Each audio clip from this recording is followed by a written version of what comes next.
AB 813, a bill in the California legislature, threatens California's control of our electricity grid. This bill proposes to give control of the grid to a regional operator dominated by coal-dependent states. Why is this being considered? First, let's look at the current system. Our transmission grids are run by operators that can be regional or independent, like California, New York, and Texas. California ISO, or CAISO, is a nonprofit independent system operator created by the state government to serve the public interest. It runs the energy market for most of California. Under the current system, the governor appoints the CAISO board members, who are approved by the California legislature. The CAISO board interprets federal laws and sets policies for the electricity grid. The proposed RTO will be open to all the western states. The board of this new RTO will be nominated by a stakeholder committee, not by government. The nominees for the board will be approved by a Western States Committee, with each state in the RTO receiving 3 representatives on the advisory committee, regardless of their state's population. California has 39 million people. Wyoming has a population of 600,000. Yet each state would have an equal number of representatives on the advisory board, giving fossil fuel-heavy states disproportionately large clout in approving board nominees. It gets worse. This tiny amount of control is just a proposal. The only authority actually written into the bill is that the Western States Committee can provide guidance, which does not have to be followed. This will allow fossil fuel industry insiders to sit on the board, as most Western states are heavily reliant on fossil fuels. Montana and Wyoming produce 45% of all coal in the U.S. In these states, more than half of energy is generated using coal. These 5 states have sued the EPA over the Clean Power Plan. Montana and Wyoming have challenged Washington's proposed carbon tax, and Utah has made moves to set aside $2 million to sue California over its clean energy policies. Under an RTO, any disagreements between California and other states would be moderated by a federal agency, FERC. FERC, the Federal Energy Regulatory Commission, regulates interstate electricity sale and transmission. 4 out of 5 FERC commissioners have been appointed by President Trump, who has made his support for the failing coal industry no secret. On June 29th, FERC handed down a decision to prop up coal and other sources in an eastern RTO, in direct contradiction to those states' clean energy policies. Our state's clean energy mandates would likely be subject to similar attacks if we were to join a regional transmission organization. In fact, environmental law experts say that moving these disputes into an RTO setting would put our renewable energy mandates at risk. Given these reasons, the state legislature should not approve a regional grid operator.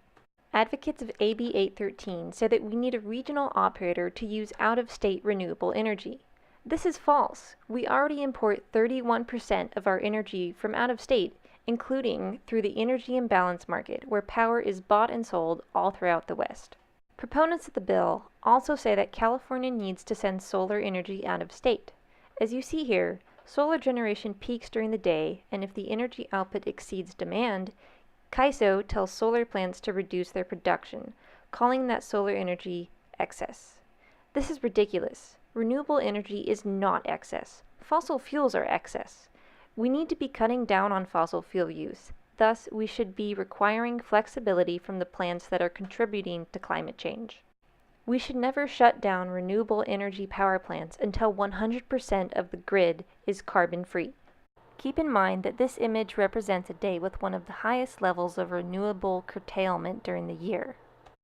On the other hand, this pie chart shows the total curtailment for all of 2017, to which I say, what curtailment?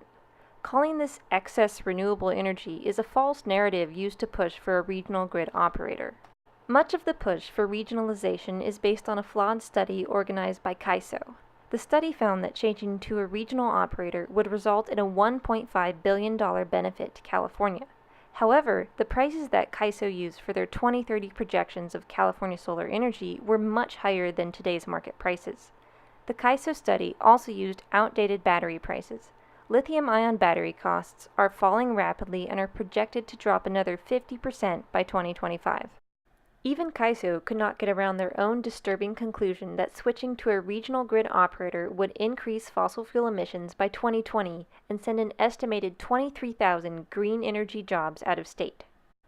Changing to a regional transmission operator is unnecessary. We don't need regionalization to decrease fossil fuel emissions in California.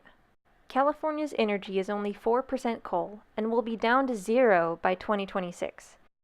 In February 2018, the California Public Utilities Commission, which used more current and accurate data than CAISO, concluded that California can reach more than 50% renewable energy by 2030 under the existing system, exceeding its energy goal without regionalization.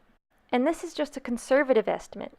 The Public Utilities Commission also found 80% renewable energy to be possible, and if 2017 hydroelectric power and existing rooftop solar are included, 96% of renewable and alternative energy is achievable in California without regionalization.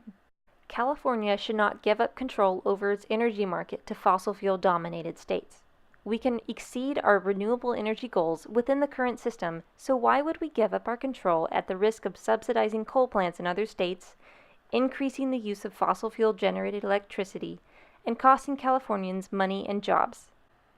California should not make a permanent policy change based on faulty data to solve problems that don't exist. The grid operator for California should remain under California control. San Diego 350 opposes AB 813, and we aren't alone.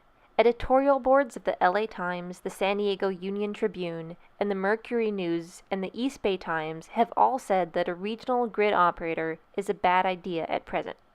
Numerous other California 350 chapters, the Sierra Club, the California Environmental Justice Alliance, and many other environmental groups oppose AB 813. Both LA and Sacramento's municipal utilities have stated their opposition through the California Municipal Utilities Association and the Southern California Public Power Authority. These associations represent not just LA and Sacramento, but also over 60 other municipal power agencies in the state. Finally, statewide labor and these municipalities themselves oppose giving up our control to other western states. Call your representative today and tell them that you oppose the passage of AB 813.